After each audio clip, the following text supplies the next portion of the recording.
Hola, and welcome back to the Live Podcast, where we learn, inspire, flourish, and evolve together on the journey to our best, most authentic selves.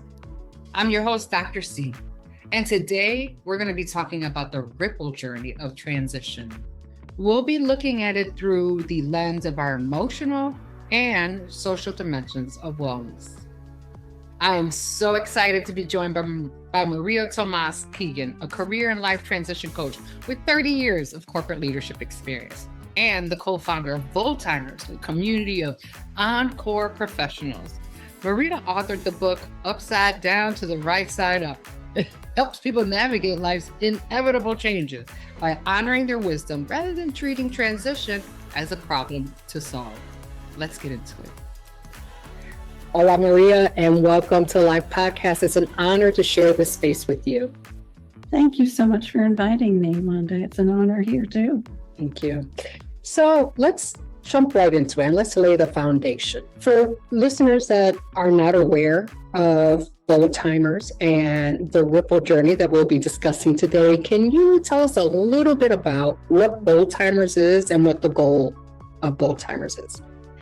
Yes, I'd love to. Thank you. BoldTimers is a growing community of encore professionals. These are men and women who are looking to figure out what's next in their lives and careers. And we've created this community to house, if you will, great articles, resources, expert guidance for these people who just are struggling to figure out how to navigate this time and these changes in their lives. Wonderful. And what exactly is the core concept of the ripple journey? So I think of transition as a ripple journey. So something disrupts the surface of our lives, but there's a disruption that happens. Sometimes it's a gentle one, and sometimes it's pretty dramatic. And that disruption creates ripples that move outward over time.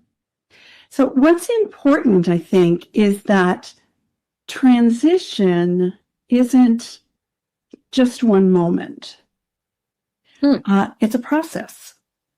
And most of us were never taught how to navigate and move through that process. So what I've noticed is that there are recognizable stages. So first, there's that disruption I talked about. I call it the drop. Think about the drop into water that creates the ripples. That drop could be a job loss, or it could be an inner restlessness, or a realization that something just doesn't fit anymore. Then after the drop comes that inner wave, that first wave of the ripple. Now this is a time that requires a pause, what I like to call the sacred pause. Because there is often confusion, questioning, sometimes grief, and maybe even panic that accompanies that stage. And then eventually, if we don't rush it, we begin to reframe. That's the middle wave. Okay. And this is where we start to identify new options, and we want to explore them. We make choices, and we reconnect to ourselves and to others. And then next comes the outer wave. Now, during the outer wave, we start to share and serve others with what we've learned and what we know. And then over time, hopefully before we experience another drop, which happens inevitably, we reach still water. And this is where we integrate what we've learned into who we're becoming. And this is a beautiful time for us to just exhale, right? And decide how we're going to show up the next time there's a drop in our lives. What I'm hearing is that it's a continuous cycle. It is, because change is what happens in our lives. It's the one thing we can't stop. It's the one predictable thing, is that things will continue to change. But those ripples happen all the time. Mm-hmm. And I think it's deciding how we're going to navigate them when a disruption happens. And what do we do after that? Do we take the pause, and do we move through it, with curiosity? What do you believe is the biggest misconception about a ripple journey? A misconception about transition is that I've done something wrong. Mm-hmm. In reality, though, it usually means that your growth has outpaced your current situation. That's a positive. Yes. And then, transition is often a sign of wisdom, not weakness. Yeah. And recognizing that, taking a moment to take that in and go, oh, okay, that's a reframe I can deal with, right? I know that there's a next step here. And so what are the common signs that you're stuck and you need to really think about moving to the next phase or the next wave of the journey? Yeah, so, initially, I think most people don't say, I'm in a transition, right? They don't recognize it as being that. They sometimes say things like, oh, I should be so grateful for where I'm at and what I've got, but I'm just not happy. Or the same questions maybe keep circling in our heads. So there's often this quiet internal knowing that the old answers just aren't working anymore. But that's that inner knowing that's, yeah, but it's not working for me anymore. Yeah.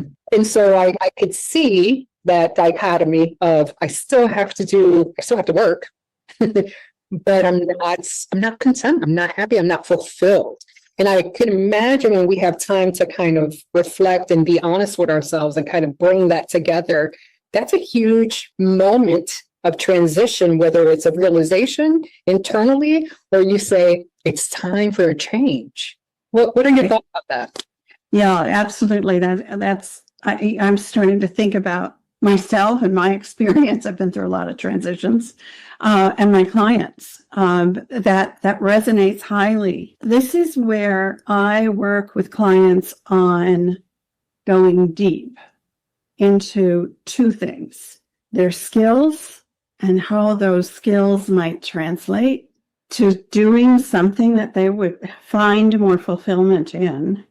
Right. And their values, because they shift as things happen in our lives. Our values shift. So what matters most to you right now? And when you marry what do I bring to the party in hard and soft skills, and how can I reimagine how to use those so that I gain more fulfillment, and how can those more directly align to my values today? We can find things that allow us to do what we love to do and get paid for it, or find room in our lives. So a change may have to happen in what we do for a living, who we work for, what we do, in order to make room in our lives to do those things that we're passionate about and may not pay the bills, as you say. So earlier in my life, like my layoff from IBM, out of the blue, no one saw it coming. My entire global team and I were just laid off. I just thought I had to act fast, fix things, and just figure it out. That was the disruption for me. That was the drop. And it also helped me think back to the other transitions in my life. So what changed for me wasn't that transition stopped happening. It certainly has not. What changed, though, was my relationship to it. It sounds like normalizing that transition happens, and instead of fearing it, we lean into it. Because that's what many people try to do. Oh, I've lost this leadership position at a Fortune 50 company. How do I replace that?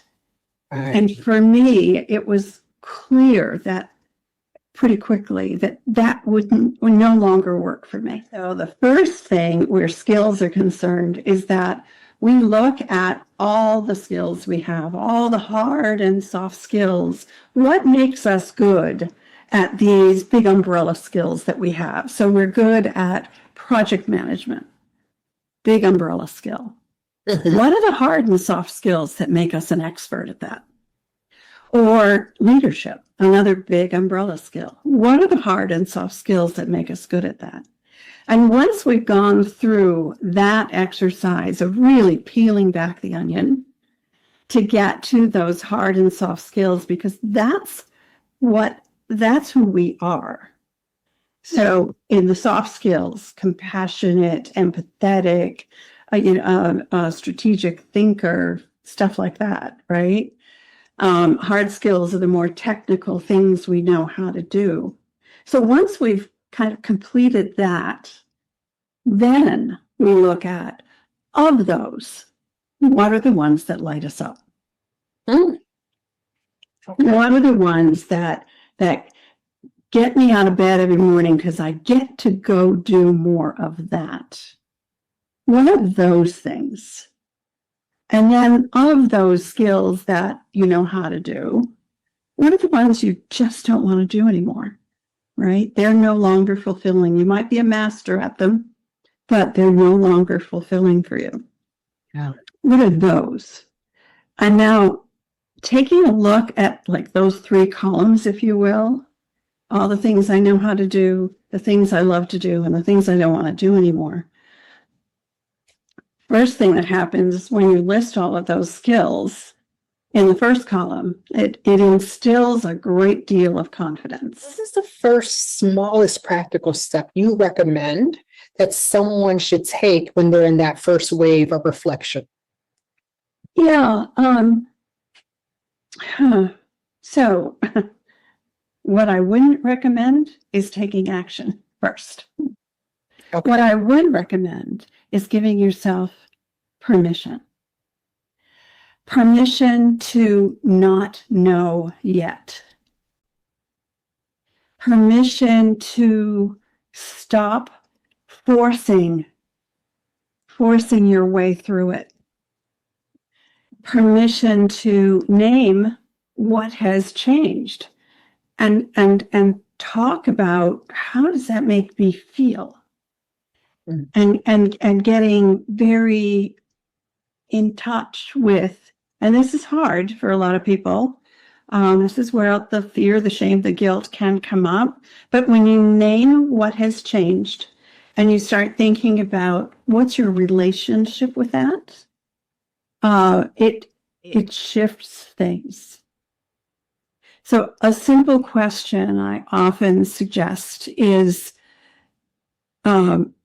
what's asking for my attention right now? What's asking for my attention right now? Instead of asking, what should I do? Whole different energy between those two, right? And it changes it shifts the mind and gives you that permission to take that sacred pause and go, okay, so what's asking for my attention right now? Right, the silver lining. Right. So talk to us a little bit more on is there a specific technique in order to get our mindset shifted to there's a world of possibilities out there. I often talk about how we get in our own way. And we are our biggest obstacle. And getting out of our own way is really important. We tell ourselves stories that are likely not true. Some of them might be, but a lot of the stories we tell ourselves in the way we talk to ourselves aren't really true. And the shift is understanding that clarity doesn't come from pressure.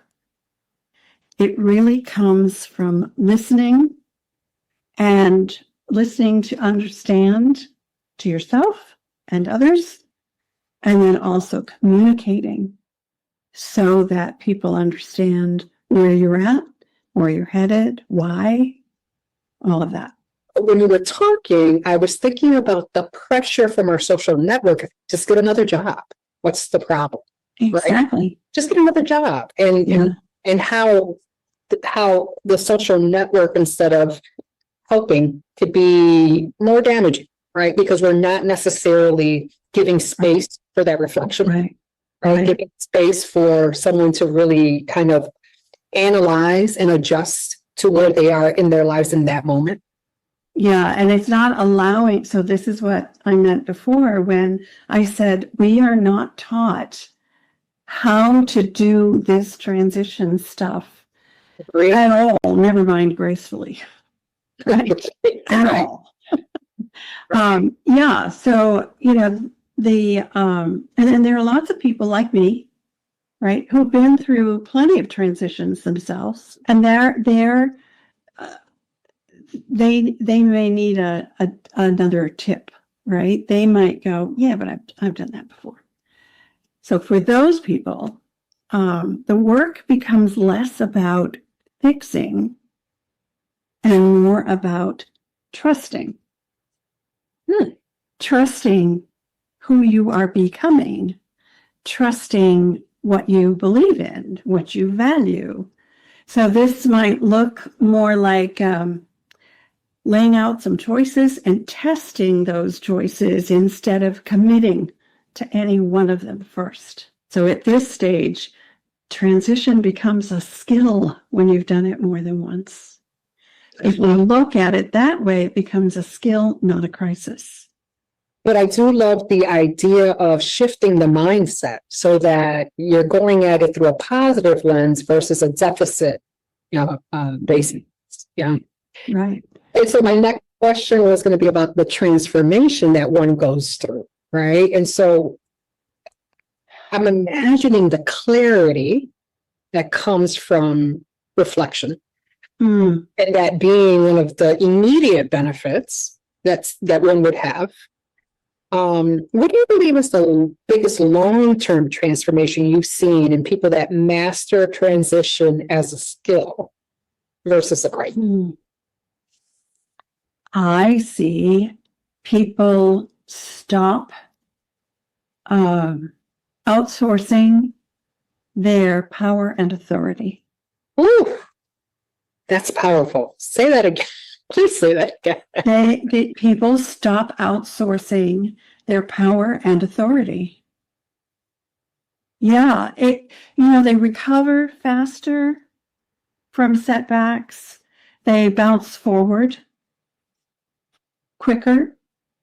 They make decisions with more confidence based on what matters most to them now, their values, right? And based on, what they bring to the party. They stop seeing uncertainty as a threat. It's an opportunity. What I believe is that as you move through the ripple journey of transition, the transformation organically happens. And a constant thing, by the way, that we're not designed to remain in a static state. Right. We are designed to evolve. That's our human design. We're designed to be lifelong learners. We're designed to be open and explore possibilities, test things out. That's how we're designed. So every time we do one new thing, our comfort zone expands. So just one little new thing. It is in my DNA, and this is the one thing it has been the biggest struggle for me to learn, is not to immediately try to fix something or someone. Yeah. Without fully understanding where I'm at, how I feel about it, what I'm feeling about it, right? Because for me, a lot of this is physical. It manifests itself physically in me, pit of the stomach, right? Yeah. My heart thumping, heaviness in my chest, that burning in my shoulder blades. Things manifest in my body. And I just have learned to pay attention to that when that happens. That's the time for me to take that sacred pause. But don't try to fix it. Just get curious. I love that. I love that. Lean into the curiosity. Yes. Find and fix it. Right. And I can imagine leaning in curiously, right? Through a lens of curiosity, and be pretty enlightening, because now you're looking at all the possibilities and you're looking at it from different angles versus just your linear, how do I fix it? Right. Open the aperture, right? Explore what, just keep asking questions. Well, what if this? I love what if questions. Well, what if that? Well, what if that was true? Yeah. If you keep asking questions, that's approaching something with curiosity. Do a little research. Ask some people. Just bring your inner circle into this adventure with you. Because I will be willing to bet you that someone in your inner circle has gone through something like you're going through right now. Yeah. And they have some wisdom to share. Yeah. Without trying to fix you. Oof. You just said a whole word there, Maria. Now I can make an informed decision about what I want to test next. So every decision does not have to be a final decision. I love that. It's just a next decision.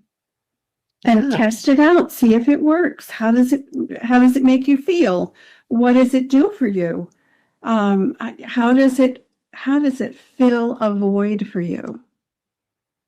And if it doesn't make you feel good, then what's next after that? That's where the options come in. And I love the idea of the test, right? Versus making a concrete decision. And then you're like, oh, I failed. Right? Thinking like, Exactly. That's a test. It's not a pass or fail thing. It's not. It's a test. Did it work? What did I learn? If it worked, how can I do it better? How can I do more of that? If it didn't work, what did I learn? And how can I change it? It's not pass fail. Life is not pass fail. It's all a test. It's all a test. Yeah. Amazing. I've learned so much during our time together. Thank you so much. I really appreciate it. Where can people go to find more about the Ripple journey, and resources that BoldTimers may offer? Oh, I thank you for letting me share that. So just to reiterate, if I may, BoldTimers exists because no one should have to navigate these kinds of changes and transitions, these moments alone.